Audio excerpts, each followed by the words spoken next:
Welcome to our channel. ఈరోజు కథ మంచి మనసున్న మహారాజు. ఒక రాజ్యంలో విక్రమదేవుడు అనే రాజు ఉండేవాడు. అతడు మంచి పాలకుడు, ప్రజల పట్ల ప్రేమతో వ్యవహరించేవాడు. ప్రతిరోజు ప్రజల బాగోగులు తెలుసుకునేవాడు. ఒకరోజు రాజు వేటకి వెళ్లి అడవిలో దారి తప్పిపోయాడు. సాయంత్రం అయ్యింది. ఆహారం, నీరు లేకపోవడం వలన చాలా అలసిపోయాడు మరియు ఆకలితో ఉన్నాడు. అప్పుడు చిన్న గుడిసె కనిపించింది. ఆ గుడిసెలో ఒక పేద రైతు, ఒక గేదె మాత్రమే ఉన్నాయి. అతడిని చూసి రాజు, స్వామీ, నాకు తిండి, నీరు కావాలి.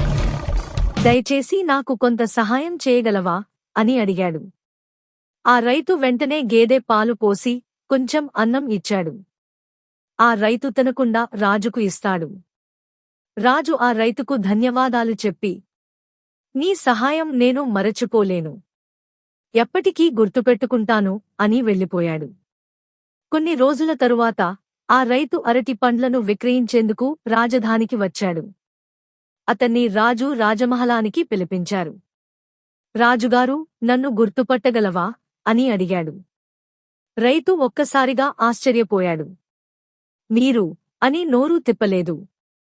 రాజు నవ్వుతూ అన్నాడు, అవును, అదే నేను. ఆ రోజు నాకు అన్నం పెట్టారు. ఇప్పుడు మీ జీవితమే మారిపోతుంది. రాజు అతనికి మంచి ఇల్లు, పొలం మరియు రాజకూటమిలో ఒక సలహాదారుగా నియమించాడు. పాఠం: పెద్ద మనసుతో చేసిన సహాయం ఎప్పటికీ వృధా కాదు. దయ, ఆత్మీయత ఉన్నవారికి భగవంతుడు ఎప్పుడూ మంచే చేస్తాడు. బాయ్ బాయ్ పిల్లలు, మళ్ళీ మంచి కథతో కలుసుకుందాం.